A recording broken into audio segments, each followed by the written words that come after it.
Hello there. Hi guys. Welcome to my channel. My name is Sekia Ghana. If it's your first time here, you are so welcome. If you do enjoy my content, please don't forget to share, subscribe, and like. So on this channel, we talk about life in the UK, life in Europe, and how to survive in the UK. So today's video is quite very interesting. But before that, please, if you enjoy my content, don't forget to share, like, and subscribe. So today let's talk about some of the cultural shocks in the UK. Oh my god, like I remember the first time when I came to the UK, and I mean there were so many cultural shocks that I would literally just open my mouth and I'll be like, are you kidding me? Like, you can't do this in Ghana, you can't do this in Africa. So the first one on my list that I always talk about is PDA, public display of affection. Guys, let's not talk about this. Like, I can't remember the first time I was in the bus and I saw like very young children, like 16 years, and they were like kissing and doing other stuff, and I was like, wait, what the hell are you doing? But then I understood it is normal, like in Europe for people to do that. It's normal for young people, obviously, of legal age to kiss and do other things in public. Like, they are very used to that. Whereas in Africa, you can't really do that. Like, all eyes will be on you. Even if you're, like kissing your wife in public, you just can't do that. That's like, most people don't accept the fact that PDA is normal. Like in Africa, it's like a no. So that's one thing that I observed when I came into the UK. And the second thing is the return policy. So if you buy something in the UK, let's say if you buy a dress, a shoe, whatever, and you don't like it or it doesn't fit you, guys, you can return it. Like, yes, you can pack it and return it. And I even actually learned there are some people that they do buy, for example, this shirt, and they wear it, but they leave the price tag and everything there. So after they finish wearing it, they'll take it back, even with shoes and bags. I mean, I don't recommend you guys to do that because come on, it's not nice. But then, like, it's so flexible because in Africa there is nothing as such. Okay, if you buy something and you don't like it, that's it. That's the end of that's the end of it. But here there is a law that protects them. I think to give you at least 14 days once you purchase something. Even a phone. If you purchase a phone and you don't like it, if you purchase a TV and you don't like it, you can send it back. But there is a condition. You have to make sure the item you bought is in its original state. So let's say if you bought a TV, you have to make sure the TV is not broken or faulty or something. The TV is the same, like it's in its original state. Okay, so let's say if you bought a dress and you've taken the tag off, you've worn the dress, guys, you can't take it back. If you bought a trouser and you've taken the tag off, you've worn the trousers, you can't take it back. But in a nutshell, there's a 21-day policy. Most people give you like 14 days, but minimum on average there's a 21-day policy that if you buy something and you don't like it, you can take it back. And there's one thing that really shocks me. That's like, obviously, when you buy something in Africa in a supermarket, they pack it for you and they even give you a free bag. Like, but in the UK, you have to buy for a bag. Like, why? Why?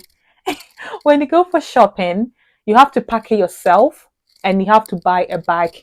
If you don't buy a bag, you have to carry your items. Like, this is something I still refuse to understand. I'm like, why don't you give me a bag if I shop with you? It just doesn't, to me, it doesn't make sense because in Africa, you get people packing your stuff for you and even taking it to your car sometimes.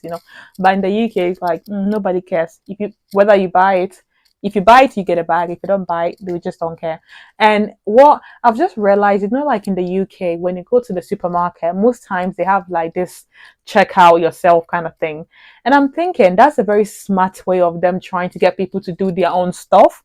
So, for example, you go to some of the shops, let's say Tesco, Aldi. Tesco and Aldi, they are like supermarkets, yeah? So let's say you go to Tesco, Aldi, whatever, and then they'll have like most of them are like self checkout, so they'll only have like two of the tills open, and they have like 10 or 12 checkout. So they encourage people to check out their own stuff, like scan their own stuff and pay, like they I think they are trying to be smart in that way. They don't have to employ a lot of people. So you buy your own stuff, you pack your own things, you buy your own bag, and you check out your own self. I think that's way too much, but that was one cultural shock I also like discovered as well. And the next one is titles. I mean, in the UK, you can call everyone by their name. For example, if somebody is called like, let's say, even if you go somewhere and that person is the owner of it, something like, let's say HR, if they are called like Mr. Smith, you can just call them Smith. There is no need to use Mr., Sir, Senior, whatever, brothers.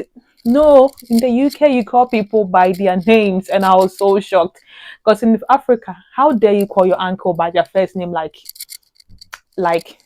no, you can't do that. But in the UK, you can call people by their first name. And for me, I kind of like sometimes I find I find it very weird. I'm like, how can I call somebody older than me, like they are in a high position? How can I call them by their first name, like, oh, like Richmond? I'm like, Mr. Richmond or Sir Richmond, or but here I know in America they do say like mom and stuff like that, but in the UK they call people by their first name. Even if you go to like the hospitals and stuff like that, where you see very senior people, they still refer to them by their first name. And I think I don't know how I feel about that. But I think I've gotten used to it where, I just call people by the first name. But sometimes like I just call people by like sir, because I think it's very hard for me to just call people by their first name. But anyway, that's the thing. So if you're in the UK or you travel to the UK and you just hear people calling other people by the first name, don't be surprised thinking, oh, they're disrespectful. That's the culture. So, and the next thing in the UK is spice. Guys, the food in UK, or let's say the English people, they don't like spices. Their food is so blunt. Like, there is no pepper, there is no spice, like literally not even. There is some salt, but just a little bit. So me personally, I find it very difficult to eat in a restaurant unless it's a Chinese restaurant or maybe an Indian or something. And don't tell everybody I told you this. I always carry pepper, like hot spice, in my bag if I'm going to the restaurant because they don't have any spice. And if you happen to have a white friend, or if you're in the UK and you happen to have any friend who's like British, please don't try to kill them by giving them our pepperish food because they don't like spices at all. And I find that very interesting because I think their food is tasteless and they think my food is too spicy, but we love our spices. So, you know, um, and that's another thing I realized in the UK is, guys, this country will call you with thank you, thank you, thank you. So the first time I came into the UK, I took a bus, yeah, and then I was getting out of the bus. Once I got to my destination, I was like getting out of the bus, and other people also like getting out as well. And then they said to the driver, "Thank you, thank you, thank you." In my own head, I'm like, "Thank you for what?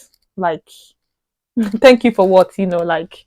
I've paid my money. Like, why are they saying thank you? And I did realize, I mean, I said thank you as well because everybody was doing it. So I just had to say thank you as well. But then I realized in the UK, they like saying thank you. It's like their culture. They show like respect, like so, so much, like they are accommodating, but then the thank you, sometimes I'm like, don't thank me. It's okay. It's like, it's too much, But then again, there's this saying, if you go to Rome, do what the Rome does. And one other thing, the last but not the least, is online dating. So I've been in the UK for a while now, and it's very difficult for some. It's very weird, or let me say, I hardly discovered this, but it's very strange, if I should say, for somebody to approach you and be like, "Hi, I like you. Can I take you out? Can I buy you food? Can I buy you a drink?" No. I'm like, are these people shy or something, But most of the times, people meet online. When I mean online, they are free ones and some of them are paid. You either have to go and pay to talk to somebody, like, like a dating site, a dating website, or you can get the free ones as well, But so if you're looking for a relationship, like for example, in Africa, like when you're walking around, you get people calling you, "Hi, beautiful, can I talk to you?" Like it's a lot. You get a lot of people trying to get your attention. But in the UK, people don't do that.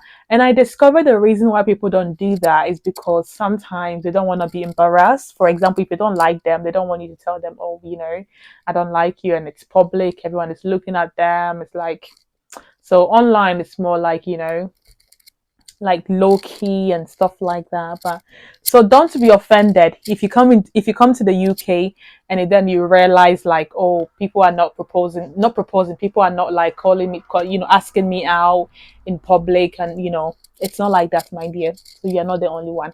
And the last one is patience. Okay, in the UK, I've realized people are so patient. People are very patient. They are extremely well, not everyone, but majority of people are. So one time I was going somewhere and I got lost. Actually, I got lost, yeah.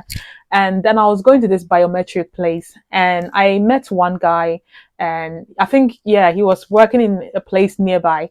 And then I was asking him, "Oh, do you know, like," because I had my postcode, the address where I was going, and the address said to me it was around this area, but I just couldn't find a building. So I said to this guy, "Do you please know where this place is?" And then he was like, "Yeah, yeah, yeah, sure." And this guy stopped what he was doing and showed me. Like we walked together for like 4 minutes, and I was so shocked. I'm like, wow, people are so so patient. Not everyone again, but most people, they are so kind, friendly. Like, and you get other people that go like, "Don't look at me," but majority of them are so helpful. So in Africa, we are very helpful as well. Obviously, in Ghana especially, we are very, you know, kind and accommodating and all that. But it was just strange coming into a new country and people being so accommodating and all that. It makes you feel welcome. It makes you feel really welcome. And there are some people that don't even speak English at all, but you people actually do get time. They want to understand them. So you don't really feel like, oh, you are neglected if you don't speak English in the UK. It's not really like that. So these are some of the cultural shocks that I have discovered. There are a lot of them, but I don't want this video to be so long, so I'm just gonna leave it here. I hope you guys enjoyed it, and if you have any different cultural shock that you would like to share, please, or if you've experienced any of these ones that I've talked about. But I saw up to now the PDA one and then the shopping bag that we have to buy. I still don't get it. But anyway, guys, thank you so much for sticking with me through this video. If you enjoyed my content, please don't forget to share, like, and subscribe. And until next time, bye.